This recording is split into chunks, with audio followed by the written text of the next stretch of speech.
Hi everyone, welcome back to Diksha's education hub. तो आज हम अपने एंडोक्राइन सिस्टम को ही कंटिन्यू करेंगे, जिसमें जो टॉपिक है that is about the thyroid gland.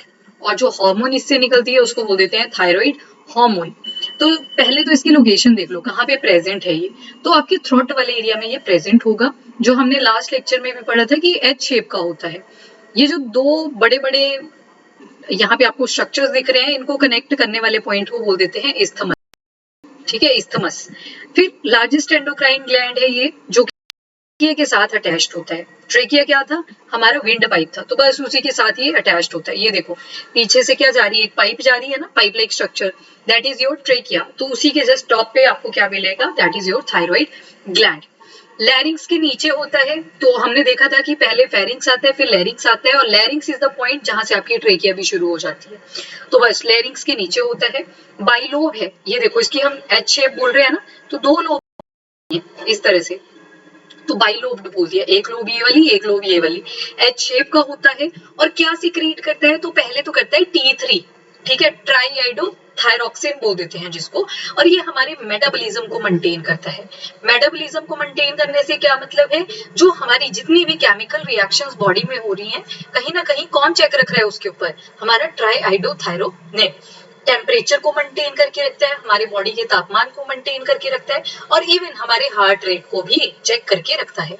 बाकी ये जो T4 होता है, ये इनएक्टिव स्टेज में होता है, जब तक इसकी रिक्वायरमेंट ना हो ये इनएक्टिव ही रहता है। उसके बाद आपका आता है कैल्सीटोनिन। तो कैल्सीटोनिन भी कौन से क्रिएट कर रहा है, आपका थायराइड ग्लैंड। ये क्या करता है, ये हमारे कैल्शियम लेवल को चेक करके रखता है, और कैल्शियम के साथ साथ फॉस्फेट लेवल को भी चेक करके रखता है। अभी इससे पहले हमें पैराथायराइड पढ़ना है, और पैराथायराइड के बाद हमें एक मैकेनिज्म अंडरस्टैंड करना है कि कैसे कैल्सीटोनिन और के पैराथायराइड हार्मोन है वो वर्क करते हैं। पर अभी के लिए इतना याद रखो कि कैल्शियम लेवल को कौन चेक करके रख रहा है, तो वो रखेगा आपका थायराइड। फॉस्फेट लेवल को कौन चेक करके रख रहा है, आपका that is calcitonin. I think मैंने पैराथायराइड बोल दिया। कैल्शियम को कौन चेक रख रहा है, तो कैल्सीटोनिन रख रहा है। फॉस्फेट को कौन चेक रख रहा है, तो कैल्सीटोनिन रख रहा है।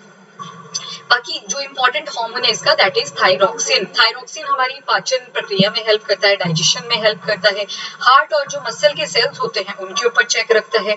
और जो बेसल मेटाबॉलिक रेट है हमारी बॉडी का, बेसल मेटाबॉलिक रेट को भी कौन चेक में रखता है, तो वो भी आपका थायराइड हार्मोन रखता है। अगर इसकी डेफिशिएंसी हो जाती है तो उस केस में आयोडीन का इंटेक इंक्रीज करना पड़ता है। आयोडीन ही क्यों, क्योंकि अभी आपने जो T3 और T4 पढ़ा, उनके फुल फॉर्म में लिखा हुआ है आंसर। एक है आपका ट्राई आइडोथायरोनिन, और दूसरा है T4 यानी कि टेट्रा आइडोथायरोनिन। ठीक है, तो यहाँ से पता लग रहा है कि कहीं ना कहीं आयोडीन की कमी हो रखी है, तो आयोडीन का इंटेक जो है वो इंक्रीज करना पड़ता है। और जैसे इसकी डेफिशिएंसी होती है आयोडीन की, तो यहाँ पे थायराइड ग्लैंड में स्वेलिंग आ जाती है, एनलार्जमेंट हो जाती है, और ग्वाइटर वाली कंडीशन बन जाती है।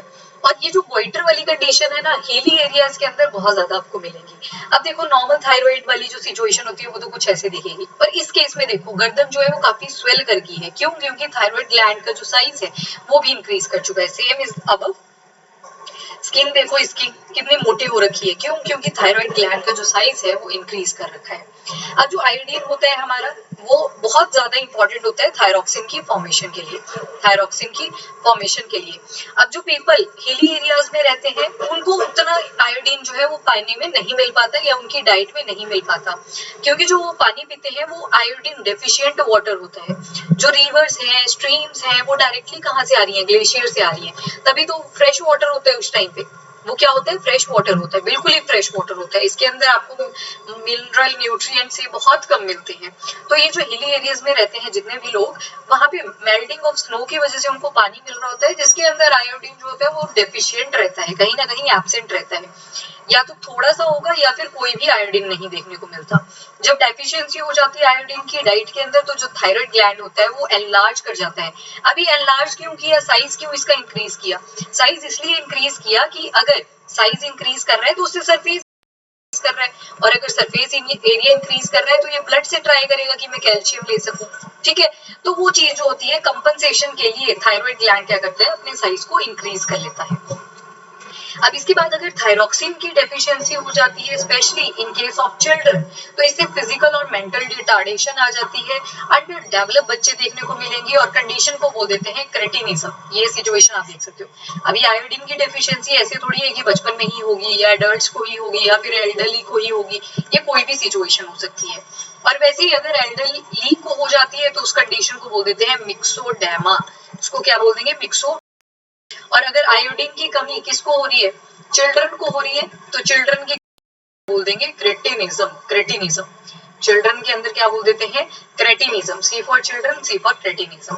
अब लोग बड़े जो होते हैं, एडल्ट जो होते हैं, अगर उनको आयोडीन की कमी हो रखी है तो हेयर जो होते हैं बहुत ड्राई हो जाते हैं, रफ से हो जाते हैं, आईब्रोज काफी लेटरल ऐसे साइड को चली जाती हैं, मतलब पफी सा हो जाता है ओवरऑल लुक। ठीक है, तो that is the scenario of your thyroid gland. उसके अलावा कई बार अगर ओवर सिक्रेशन हो जाए, इन केस अगर ये जो थायरोक्सिन हार्मोन है आपका ये ज्यादा सिक्रेट हो रहा है, तो इससे आईज की प्रोट्रूजन हो जाती है। ये देखो, ये जो आंखें हैं इसकी कितनी बाहर को आ गई है। वो दूसरी वाली देखो, जैसे मूवीज में घोस्ट को दिखाया होता है, तो उसी तरह से यहाँ पे कुछ सिचुएशन बन रखी है। तो ओवर सिक्रेशन जो होती है थायरोक्सिन की, वो भी ठीक नहीं होती बॉडी में।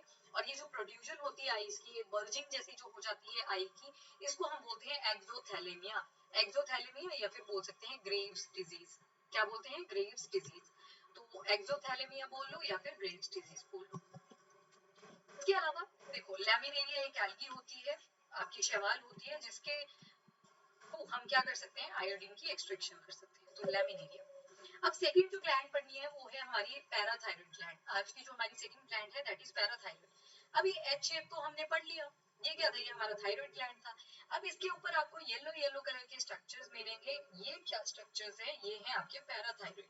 तो यहाँ से आपको एक चीज तो पता लगी कि टोटल नंबर कितना रहेगा इनका? 4 रहेगा। कहाँ भी प्रेजेंट होते हैं? तो थायराइड ग्लैंड में प्रेजेंट होते हैं। ये क्या सिक्रीट करेंगे? ये पैराथॉर्मोन सिक्रीट करते हैं, या फिर जिसको हम पैराथायरॉइड हार्मोन भी कह देते हैं। अब ये भी क्या कर रहा है? कैल्शियम लेवल को चेक रख रहा है। आपका जो कैल्सीटोनिन था उसने भी क्या किया था? कैल्शियम लेवल को चेक रखा था। ये भी कैल्शियम लेवल चेक रख रहा है। ये वो हमने बोला कि बॉडी के अंदर चेक रखा है, ये स्पेसिफिकली कहाँ पे रखेगा? ब्लड के अंदर चेक रखेगा। जो अगर ब्लड का लेवल आपके इंक्रीज कर रखा है तो उसको भी चेक रखेगा, स्मॉल इंटेस्टाइन वगैरह की साइड में सब जगह पे चेक रखेगा आपका पैराथायरॉइड हार्मोन। अब देखो, ये जो आपका पैराथायरॉइड हार्मोन है, दूसरी तरफ जो टीसी है, थायरोकैल्सिटोनिन, यानी कि जो थायराइड ने सिक्रिएट किया था, जो थायराइड ग्लैंड ने सिक्रिएट किया था, ये एक दूसरे के ना एंटागनिस्टिक होते हैं। एंटागनिस्टिक का मतलब है एक दूसरे के बिल्कुल ऑपोजिट, उल्टे काम करेंगे। देखो, ये जो रेड कलर का दिखाया हुआ है ना आपको, ये दिखाया है ब्लड। ठीक है, ये जो रेड कलर का दिख रहा है आपको, ये ब्लड है, और ये जो ग्रे कलर की दिख रही है, this is your bone. Parathyroid hormone क्या करता है? ब्लड के कैल्शियम लेवल को चेक रखता है कि ब्लड के अंदर कैल्शियम का लेवल इंक्रीज नहीं करना चाहिए। ठीक है, जितना चाहिए, मतलब बैलेंस वाली सिचुएशन बनाने की ट्राई करता है, आइसोटोनिक बनाने की ट्राई करता है। इन केस अगर कैल्शियम लेवल की कमी हो जाती है आपके ब्लड वेसल्स के अंदर, इन शॉर्ट ब्लड के अंदर, क्योंकि हमने देखा था कैल्शियम लेवल जो होता है वो कहाँ पे रिक्वायर्ड होता है, अभी देखेंगे सर्कुलेटरी सिस्टम के अंदर, तो ये आपके ब्लड क्लॉटिंग में हेल्प करता है। तो ब्लड क्लॉटिंग के लिए calcium plays a very important role. ठीक है, तो कैल्शियम जो होता है बहुत ज्यादा इंपॉर्टेंट रोल प्ले करता है उस केस में। तो ये क्या करेगा? अगर ब्लड के अंदर कैल्शियम खत्म हो गया है या फिर बहुत कम हो गया है, तो बोन को क्या करता है? बोन से कैल्शियम लेना शुरू कर देता है। पैराथायरॉइड हार्मोन ने क्या किया? बोन से कैल्शियम ले लिया। जबकि उल्टा केस देखिए अगर थायरोकैल्सिटोनिन का, तो यहाँ पे क्या होगा? अगर बोन्स के अंदर कैल्शियम का लेवल कम हो गया है तो ब्लड से ले लेगा। ठीक है, तो that is the purpose of TCT. तो यहाँ पे क्या हुआ? ब्लड के अंदर अगर कैल्शियम कम हुआ तो बोन से ले लिया, और अगर बोन्स के अंदर कैल्शियम कम है तो कहाँ से ले लिया? ब्लड से ले लिया। ये काम किसने करवाया? ये टीसीटी ने करवाया। अब आपको एक ही मैकेनिज्म याद रखना है, यहाँ पे आप चाहे से पैराथायरॉइड हार्मोन का रख लो या फिर थायरोकैल्सिटोनिन का रख लो, दोनों ही कहीं ना कहीं कैल्शियम की रेगुलेशन कर रहे हैं, पर डिफरेंट तरीके से कर रहे हैं। अगर ब्लड के अंदर कैल्शियम का लेवल कम हुआ है तो पैराथायरॉइड हार्मोन एक्टिव हो जाता है और बोन से कैल्शियम खींचना शुरू कर देता है। जबकि टीसीटी में क्या होता है? अगर आपकी हड्डियों में कैल्शियम कम हो रहा है तो फिर बोन से ब्लड से खींचना शुरू कर देता है। एक कंडीशन याद रख लो, दूसरी जो होगी वो उल्टी ही होगी हमेशा। तो पैराथायरॉइड हार्मोन कौन सिक्रिएट कर रहा है? आपका पैराथायरॉइड ग्लैंड। टीसीटी कौन सिक्रिएट कर रहा है? आपका थायराइड ग्लैंड। पीटीएच यानी कि पैराथायरॉइड हार्मोन जो होता है, ये कब रिलीज होता है? जब आपका ब्लड कैल्शियम लेवल डिक्रीज हो जाता है, तभी तो कैल्शियम कहाँ से लिया? बोन से लिया। और जबकि आपका टीसीटी कब एक्टिवेट होता है? जब ब्लड कैल्शियम लेवल हाई होता है और बोन्स की तरफ वो स्विच कर देता है, ताकि जो मिनरल है वो डिपॉजिट हो जाए आपकी बोन के ऊपर। दो सिनारियोज बनते हैं, एक तो एक्स्ट्रा ब्लड के अंदर कैल्शियम हो रखा है, ब्लड के अंदर ऑलरेडी एक्स्ट्रा हो रखा है, या दूसरी कंडीशन क्या बन सकती है कि बोन्स को कहीं ना कहीं कैल्शियम की कमी आ रही है, वो फिर डाइट वगैरह चेंज करनी पड़ती है, डाइट में विटामिन डी वगैरह अपना इंक्लूड करना पड़ता है, ठीक है। So that is the scenario overall of TCT. उसके बाद पीटीएच में क्या हो रही है, डीमिनरलाइजेशन हो रही है। कैसे हो रही है डीमिनरलाइजेशन, ये देखो बोन से ले रहा है कैल्शियम, ठीक है, तो इससे क्या पड़ेगा, इम्पैक्ट पड़ेगा कहीं ना कहीं आपके जो यहाँ पे ब्लड की जो ब्लड के लिए कैल्शियम लेके गया तो बोन के ऊपर इम्पैक्ट पड़ेगा। और यहाँ पे क्या कर रहा है, मिनरलाइजेशन कर रहा है, क्योंकि ब्लड के अंदर से क्या खींचा, कैल्शियम खींचा। तो ये देखो दिस सिचुएशन। तो इन शॉर्ट ये जो आपके पैराथायरॉयड हार्मोन और टीसीटी है, थायरोकैल्सिटोनिन, ये दोनों किसके ऊपर चेक रखते हैं, कैल्शियम आयन के ऊपर पूरा चेक रखते हैं। तो that's how we can say कि ये जो पीटीएच और टीसीटी हैं, ये दोनों एक दूसरे के, वन सेकेंड, क्या कर रहे हैं, एंटागोनिस्टिक काम कर रहे हैं। तो this is the mechanism overall. ये देखो कैल्शियम आयन कब चाहिए था, अगर मान लो आपकी कोई उंगली है उसके ऊपर कट लग जाता है, इंजरी आ जाती है, तो इंजरी के केस में एक एंजाइम होता है जिसको बोलते हैं थ्रोम्बोकाइनेज, तो इसको एक्टिवेट करना होता है। तो उसके लिए एक तो कैल्शियम चाहिए, विटामिन के भी चाहिए, पर calcium plays a very important role, ठीक है। वैसे प्रोथ्रोम्बिन को थ्रोम्बिन में कन्वर्ट करना है तो उसके लिए ये वाला चाहिए था आपको, थ्रोम्बोकाइनेज। थ्रोम्बोकाइनेज जाएगा, प्रोथ्रोम्बिन को थ्रोम्बिन में कन्वर्ट करेगा, एंड थ्रोम्बिन क्या करेगा, कैल्शियम की ही प्रेजेंस में अगेन फाइब्रिनोजन जो कि सॉल्युबल होते हैं उनको फाइब्रिन में कन्वर्ट करता है। तो ये वाला मैकेनिज्म हमें देखना है, पर देखेंगे अपने सर्कुलेटरी वाले चैप्टर के अंदर, ठीक है। आई थिंक वो तो हो गया है, यस, उसमें हमने देखा था ये चीज़, ठीक है। Okay fine, then there is a thymus. Thymus जो होता है ये क्या रिलीज करता है, ये थाइमोपोइटिन रिलीज करता है, जो कि स्किन एजिंग से भी रोकता है, ठीक है। तभी तो बोला था कि ये जो थाइमस होता है इसका साइज रिड्यूस करता रहता है विद एज, एज के साथ साथ इसका साइज रिड्यूस कर जाता है। और अगर ये थाइमोसिन है, ये प्रोडक्शन ऑफ टी सेल्स में अगर हेल्प कर रहा है, तो अगर इसका साइज रिड्यूस कर रहा है तो कहीं ना कहीं ये जो इम्यूनिटी वाले सेल हैं, टी सेल जिनको हमने बोला, ये क्या करेंगे, ये भी अपना काम जो है वो रिड्यूस कर देंगे, मतलब इनकी जो प्रोडक्शन है वो भी कहीं ना कहीं इम्पैक्ट हो जाएगी। तो ये क्या प्रोवाइड करता है, हमें इम्यूनिटी प्रोवाइड करता है, जो टी सेल्स होते हैं हमारे। जस्ट बिकॉज ये सेल थाइमस में बनते हैं तो इसी वजह से इनका नाम पड़ गया T cells. T cell resistant होते हैं किसी भी इन्फेक्शन के और एलर्जी के, और माइक्रोस्कोपिक हो जाता है जैसे जैसे हम बूढ़े होते चलते हैं। जो थाइमस होता है वो क्या करता है, बहुत जो है वो छोटा हो जाता है साइज में, रिड्यूस कर जाता है।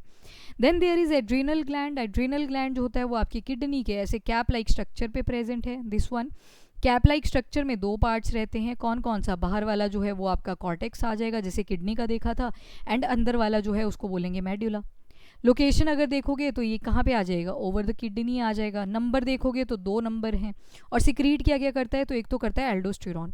एल्डोस्टेरॉन जो होता है ये जितना भी किडनी के अंदर सॉल्ट लेवल चेक करना होता है वो कौन चेक करके रखता है, वो करता है आपका एल्डोस्टेरॉन। दूसरा ये सिक्रीट करता है कॉर्टिसोल। कॉर्टिसोल किसके ऊपर चेक रखता है, कार्बोहाइड्रेट, प्रोटीन की क्या ये प्रॉपर तरीके से यूटिलाइज हुए या नहीं हुए, तो उसके ऊपर कौन चेक रख रहा है, वो रख रहा है आपका कॉर्टिसोल।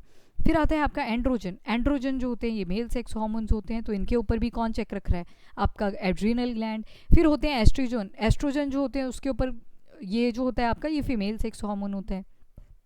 एड्रिनल ग्लैंड की अगर अपीयरेंस की बात करें तो ट्रायंगुलर शेप का होता है, येलो कलर का दिखेगा, फ्लैट सा दिखेगा, पिरामिड लाइक स्ट्रक्चर होता है, और किडनी के ऊपर वाले हिस्से पे प्रेजेंट होता है। दोनों ग्लैंड जो होती हैं, एक आउटर येलो कलर की वॉल पड़ी होती है, और जो आउटर कलर की वॉल होगी उसको हम बोल देंगे कॉर्टेक्स। और वैसे ही एक इनर वाली होगी, जो इनर वाली रहेगी वो रहेगी हमारी रेड कलर की, रेडिश ब्राउन कलर की। तो रेडिश ब्राउन कलर की जो होती है उसको हम बोल देते हैं मेड्यूला। तो किडनी में भी तो यही देखा था ना, याद है ना, ये तीन दोनों पार्ट। वैसे ही इसके कॉर्टेक्स पे भी सेम है, बाहर वाले को कॉर्टेक्स बोला और अंदर वाले को मेड्यूला बोल दिया। अब ये जो 3 हार्मोन सिक्रीट करता है आपका एड्रीनल कॉर्टेक्स, कॉर्टेक्स की बात हो रही है, वो कौन कौन से हार्मोन्स हैं, उनको बोलते हैं कॉर्टिकॉइड्स। कॉर्टिकॉइड्स के आगे ग्लूको लगा दो, मिनरल लगा दो, सेक्स लगा दो, तो इनके बेसिस पे 3 बन जाएंगे। सबसे पहले ग्लूकोकॉर्टिकॉइड्स आ जाएंगे। ये जो ग्लूकोकॉर्टिकॉइड्स होते हैं ये ग्लूको कहीं ना कहीं ग्लूकोज की तरह साउंड दे रहा है, तो मतलब कार्बोहाइड्रेट्स को चेक करेगा कि इसका पूरा मेटाबॉलिज्म हुआ या नहीं हुआ, वो कौन करेगा, वो करेगा ग्लूकोकॉर्टिकॉइड। मिनरल कॉर्टिकॉइड क्या करेगा, ये वो हार्मोन होता है which is required for the mineral balance. ये जो आपका मिनरल कॉर्टिकॉइड होता है ये मिनरल का बैलेंस बना के रखेगा, सोडियम आयन, पोटेशियम आयन, इन सब का बैलेंस बना के रखेगा। सेक्स कॉर्टिकॉइड ये एक्सटर्नल सेक्स कैरेक्टर्स को कंट्रोल करके रखेगा, ठीक है, that is the function of your 6 corticoids. वैसे अगर एड्रिनल मेडुला देखें तो ये दो तरह के हार्मोन प्रोड्यूस करता है। कौन कौन से? एक है एड्रिनलाइन और दूसरा है नॉन एड्रिनलाइन।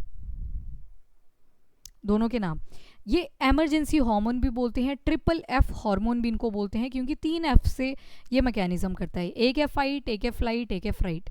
ठीक है, मतलब आपका डिपेंड करेगा, आप खुश हो तब ये एक्टिवेट होता है, आपको किसी से लड़ना है तो वो जो आक्रोश होता है that is because of this adrenaline, भागना है तो एड्रेनालाइन। ठीक है, तो सारे के सारे जो आपके मूड स्विंग्स हो रहे हैं ओवरऑल, वो कौन चेक करके रख रहा है?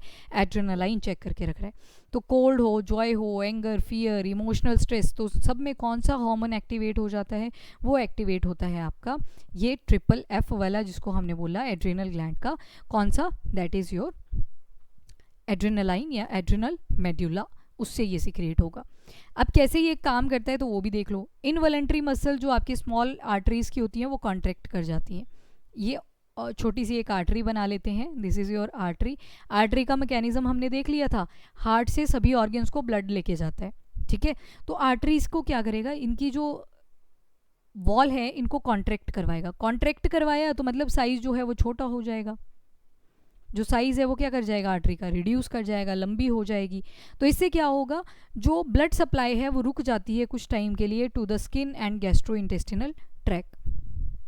जो एक्स्ट्रा ब्लड है वो कहाँ जाएगा? Toward the skeletal and heart muscles. और जो ब्रोंकियोल होंगे वो भी क्या करेंगे? डायलेट कर जाएंगे। रैपिड कॉन्ट्रैक्शन होगी डायफ्राम की, यानी कि जो डोम शेप था वो सीधा हो जाएगा। एंड जो रिब मसल होंगे वो क्या करेंगे? इंक्रीज कर देंगे rate of breathing, and hence blood की क्या हो जाएगी? ऑक्सीजनेशन हो जाएगी। तो ये क्यों करा? हार्ट बीट को नॉर्मलाइज करने के लिए। हार्ट बीट जो है वो अब फास्ट मूव करेगी और ये ज़्यादा से ज़्यादा ऑक्सीजनेटेड ब्लड प्रोवाइड कर सकता है to muscles for their activity. तो जब एड्रेनालाइन एक्टिव होता है तो ये सारे सिनारियोज आपको देखने मिल सकते हैं। मतलब ब्लड की सप्लाई इंक्रीज करनी होती है, तो इंक्रीज करने के लिए अब देखो, सोचो इसको पाइप है, पाइप में नॉर्मल फ्लो से चल रहा था पानी पहले, पर अगर इसको आप आगे से दबा दोगे तो अब प्रेशर में चलेगा। ठीक है, तो ज़्यादा ऑक्सीजनेटेड जो आपका ब्लड है वो सभी मसल्स को मिल सके, इस वजह से जो आर्टरी का साइज़ है उसको कौन रिड्यूस करवा देता है?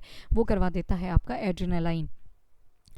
तो ये सारी जो फंक्शनिंग थी ये किस हार्मोन की थी? एड्रेनालाइन। एड्रेनालाइन को ही हम एक और नाम देते हैं, दैट इज़ एपिनेफ्राइन। एपिनेफ्राइन।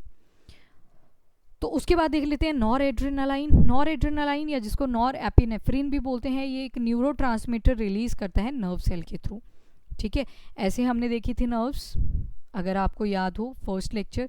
और ये क्या करते हैं? मैसेजेस सेंड करते हैं, यहाँ से स्टिमुलस मिला, आगे चलेगा, रिसेप्टर होगा, आगे चलेगा स्टिमुलस। तो इस तरह से चलती जाएगी ये गाड़ी, और ये केमिकल स्ट्रक्चर होता है और एज वेल एज फंक्शन होता है to similar to the adrenaline. ये क्या करता है? ब्लड प्रेशर को इंक्रीज कर देता है। It increases blood pressure by constricting the blood vessels. Blood pressure कैसे इंक्रीज करेगा? ये क्या करेगा? कंस्ट्रिक्शन कॉज कर देगा आपकी ब्लड वेसल्स की, और इससे फिर जो हार्ट बीट फास्ट हो रखी थी वो क्या हो जाएगी? नॉर्मलाइज हो जाएगी। ये नॉर्मलाइज हो जाएगी, और जो ब्रीदिंग होगी वो और ज़्यादा डीप जाएगी और नॉर्मल आ जाएगी। जो मेन पर्पस होता है नॉर एड्रेनालाइन का वो होता है कि जो life threatening low blood pressure है उसको रिड्यूस करना और नॉर्मल सिचुएशन पे लेके आना, अक्यूट हाइपोटेंशन इसको आप बोल सकते हो। उसके बाद आता है आपका पैनक्रियाज। पैनक्रियाज जो होता है वो एक्सोक्राइन और एंडोक्राइन ग्लैंड की तरह एक्ट करता है। एक्सोक्राइन हमने स्टार्टिंग में देख लिया था, जैसे पैनक्रियाटिक जूस इसने रिलीज़ किया था। पैनक्रियाटिक जूस का क्या काम था? 3 एंजाइम थे, LAT। ठीक है, वो कहाँ पे दे दिया था? ड्यूडनम के पास दे दिया था जाके। क्यों दिया था? क्योंकि वहाँ पे काइम आ रखा था, और काइम आ रखा था तो उससे क्या होगा? डाइजेशन करवाना था। तो ये डक्ट के थ्रू गया। तो जब भी डक्ट के थ्रू कोई ग्लैंड काम करती है तो उसको बोल देते हैं एक्सोक्राइन। और एंडोक्राइन कब बोलेंगे? जब ये ब्लड वेसल है आपकी और यहाँ पे कोई ग्लैंड है, यहाँ पे डिफ्यूजन प्रोसेस से डायरेक्टली ब्लड में अपनी सिक्रीशन को भेज देगा, दैट इज एंडोक्राइन ग्लैंड। और ऐसे ग्लैंड जो दोनों की तरह एक्ट करते हैं उनको हम बोल देते हैं हेट्रोक्राइन ग्लैंड। ये सिक्रीट करता है एंजाइम्स भी और आपके हार्मोन भी। और क्या क्या सिक्रीट करते हैं? तो इसके बड़े सारे सेल्स होते हैं, जैसे अल्फा, बीटा, गामा, ठीक है, या फिर यहाँ पे डेल्टा भी होता है। तो इंसुलिन कार्बोहाइड्रेट को क्या करता है? ग्लूकोज में कन्वर्ट कर दिया। एंड अब क्या होगा? ये जो ग्लूकोज होगी इसको कन्वर्ट किया जाएगा इनटू ग्लाइकोजन। ठीक है, ग्लाइकोजन मतलब जो एक्सेसिव शुगर आ रखी है ना बॉडी के अंदर, उसको रिड्यूस करना है। तो रिड्यूस करने के लिए बाहर नहीं फेंकता, ये क्या करता है? ग्लूकोज को बोलता है कि कंबाइन हो जाओ, थोड़े बहुत ग्लूकोज आओ और इकट्ठे कंबाइन हो जाओ और ग्लाइकोजन बना दो। तभी तो ग्लाइकोजन को हम क्या बोलते हैं, reserve food material of human beings या फिर एनिमल्स। अगर इन केस इंसुलिन की डेफिशिएंसी हो जाती है तो ब्लड का जो शुगर लेवल होता है वो इंक्रीज़ कर जाता है, ग्लूकोज लेवल जो होता है वो इंक्रीज़ कर जाता है। क्यों? क्योंकि आपका जो इंसुलिन है वो पूरी तरह से डेवलप ही नहीं हो पाया, और जब डेवलप ही नहीं हुआ तो डेफिशिएंसी हो जाएगी, और जब डेफिशिएंसी होगी तो आपके बॉडी के अंदर ग्लूकोज का लेवल इंक्रीज़ कर जाएगा। फिर यूरिन के अंदर भी ग्लूकोज ही आ रहा होता है, ब्लड का लेवल तो इंक्रीज़ हो ही रखा होता है। तो इस कंडीशन को बोलते हैं डायबिटीज़ मेलिटस, क्योंकि जो ग्लूकोज है वो अब ग्लाइकोजन में कन्वर्ट नहीं हो रहा। अब ग्लूकागन जो होता है ये दूसरा ऑपोजिट काम करता है। ये कैसे काम करता है? अगर ग्लूकोज की कमी हो जाती है बॉडी की, जब ग्लूकोज का लेवल बॉडी में बहुत कम हो जाता है तो ये क्या करेगा, ग्लाइकोजन को तुड़वाएगा और किस में कन्वर्ट करवाएगा, इनटू ग्लूकोज। तो जो अल्फा सेल्स होते हैं वो ग्लूकागन को रिलीज़ करवाते हैं, और जो आपके बीटा सेल्स होते हैं वो इंसुलिन को रिलीज़ करवाते हैं। तो ये बहुत इंपॉर्टेंट होता है ताकि ग्लूकोज का मेटाबॉलिज्म पूरा हो सके। तो यहाँ पे आपका पैनक्रियाज आ जाएगा। This structure is your pancreas, leaf like structure. दो तरह की डायबिटीज़ देख ली हमने। एक्सक्रीटरी में हमने डायबिटीज़ मेलिट इंस्पिडस देखा था, जहाँ पे जो ADH था उसकी सिक्रीशन बहुत कम हो गई थी। ADH एंटी डायूरेटिक हार्मोन, या फिर जिसको हमने क्या बोला था, वासोप्रेसिन भी बोला था। और जो एक्सक्रीशन थी डाइल्यूट यूरिन की वो बहुत ज़्यादा होगी, बॉडी में डिहाइड्रेशन देखने को मिल रही थी। अब हो चुका है डायबिटीज़ मेलिटस। डायबिटीज़ मेलिटस जो है यहाँ पे इंसुलिन की जो सिक्रीशन है वो बहुत कम हो चुकी है। अब एक्सक्रीशन जो होगी यूरिन की वो किसके साथ आएगी, शुगर के साथ आएगी। एक्सेसिव वेटिंग करेगा पर्सन, ठीक है, कमी होती रहेगी बार बार बॉडी के अंदर। यहाँ पे अब देख लेते हैं ओवरीज के बारे में। ओवरीज हमने देखी थी कहाँ पे थी, सिर्फ फीमेल रिप्रोडक्टिव ऑर्गन में थी, यहाँ पे अटैच थे, जो हर मंथ एक एक एग रिलीज करती है after attaining puberty. Sex hormones को सिक्रीट करता है, जैसे एस्ट्रोजन। ये एड्रिनल ग्लैंड भी सिक्रीट करता है एस्ट्रोजन, देखा था हमने, राइट। और ये क्या करता है, development and function of uterus. Uterus का जो भी डेवलपमेंट है और उससे जो भी फंक्शन करवाना है ये सारा कौन चेक रखता है, ओवरीज चेक रखती है। प्रोजेस्टेरॉन जो होता है ये ओवम रिलीज करता है। एक बार ओवम निकल गया इस तरह से बाहर तो उसके बाद प्रोजेस्टेरॉन रिलीज होता है, तो इस तरह से ये ओवरी फंक्शन करती है। एस्ट्रोजन का अगर बात करें तो ये वाटर रिटेंशन करता है, जबकि ये नेचुरल डायूरेटिक होता है, बाहर निकाल देता है यूरिन को। प्रोजेस्टेरॉन पी से याद रख लेना, P for pregnancy, P for progesterone. जब फीमेल्स प्रेग्नेंट होती है तो इसी हार्मोन को चेक किया जाता है, प्रोजेस्टेरॉन जो होता है आपका। और जो एस्ट्रोजन होता है इसी का तो लेवल चेंज होता है मेंस्ट्रुअल साइकिल के टाइम पे, और जिसकी वजह से मूड और डिप्रेशन इनमें इन्फ्लुएंसेस आते हैं। जबकि ये बॉडी टेम्परेचर इंक्रीज करता है और एंटी डिप्रेसेंट होता है जो प्रोजेस्टेरॉन होता है आपका। एस्ट्रोजन जो होता है ये बॉडी फैट को प्रमोट करता है। इम्पेयर थायराइड जो फंक्शन, अगर आपके ये जो थायराइड फंक्शन है वो इम्पेयरमेंट आ जाती है उसके अंदर, तो ओवरऑल पूरा का पूरा मेटाबॉलिज्म जो है वो इम्पैक्ट हो जाता है। और उसके अलावा जो यूटेराइन लाइनिंग बनती है वो भी किसकी वजह से बनती है, एस्ट्रोजन की वजह से बनती है।